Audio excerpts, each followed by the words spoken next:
cidade de Antonina é repleta de prédios com arquiteturas icônicas que nos remetem ao passado.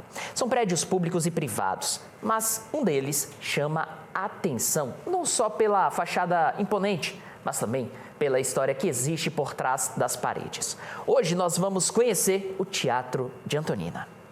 A fachada com os arcos e as colunas frontais forma um conjunto de elementos da arquitetura neoclássica.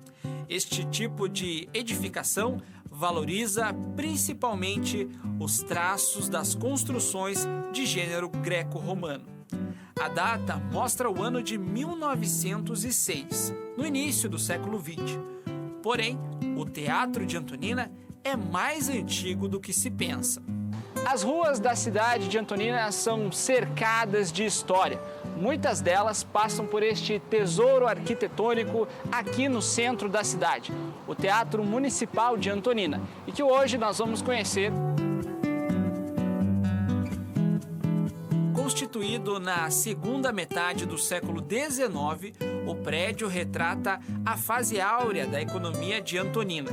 Com linhas ecléticas ricas em adornos, consta que o teatro teria sido erguido pela Sociedade Teatral de Antonina, fundado em 1875. Hoje ele conta com a capacidade de 224 pessoas sentadas, né?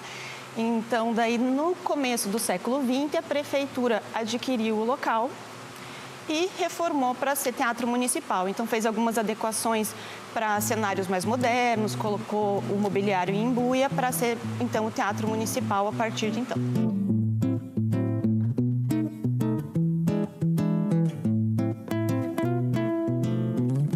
No hall de entrada, podemos perceber mais traços da arquitetura neoclássica. As curvas na parede nos passam a sensação de algo modernista, que para a época era uma representação do poderio artístico atrelado à vanguarda urbanística. Diversos artistas passaram por este palco, artistas nacionais e internacionais. Em 1933, o navio Almirante Jaceguai, que rumava com destino à Argentina, precisou atracar no porto de Antonina. Nele estavam artistas renomados da música brasileira. E nesse navio ele tinha destino à Argentina, e estavam Procópio Ferreira, Ari Barroso, Silvio Caldas e a Carmen Miranda e outros artistas da época. Eles desceram em Antonina, aportaram em Antonina, e conheceram a cidade e o teatro, se encantaram com o teatro da cidade. Então decidiram fazer uma apresentação, de gala na cidade. A sociedade, toda a população se mobilizou, conseguiu uma banda de meninos também para trabalhar aqui, para se apresentar, nesse dia. Então foi assim uma apresentação que ficou marcada na história do Teatro de Antonina.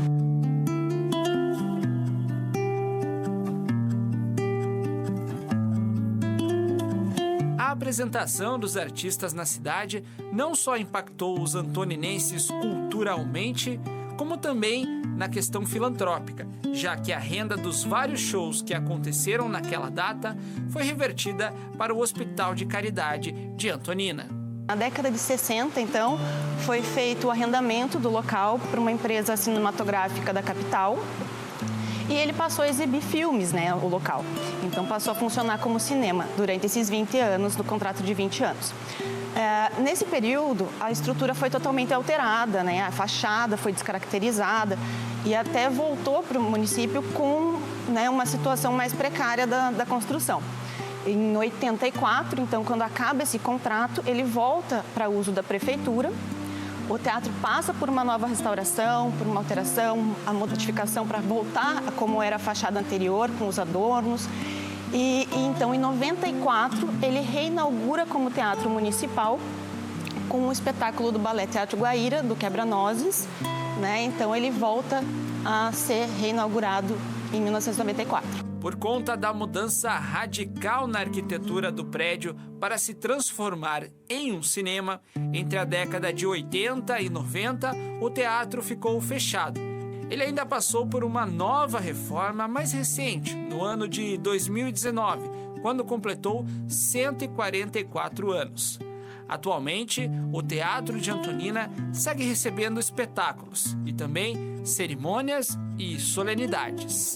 Mas a gente não pode deixar de falar da Filarmônica Antoninense, que é uma banda, né, muito conceituada, premiada e que faz parte da história da cidade. Então, constantemente eles se apresentam aqui no teatro e são sempre apresentações maravilhosas de público lotado, né? O teatro fica bem cheio, bem bacana. Então, a Filarmônica eu acho que é assim uma coisa que tem que ser pontuada com relação ao teatro, a participação deles nesse espaço.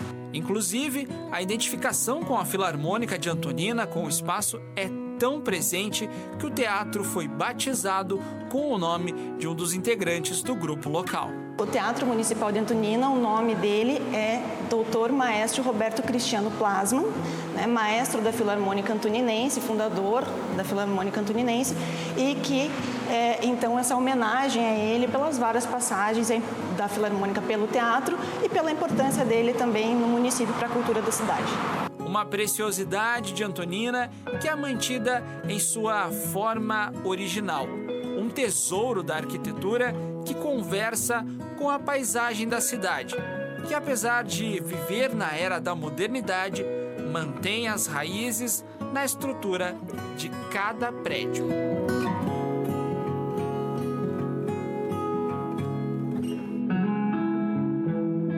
Por ele estar no meio, né, da cidade, ele é bem central, é uma questão também histórica, que dessa questão da Carmen Miranda é uma coisa que passa de geração em geração, essa história, né, dessa apresentação célebre na cidade.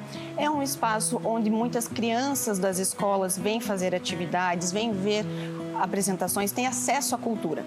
É principalmente essa relação do acesso da cultura com a população da cidade.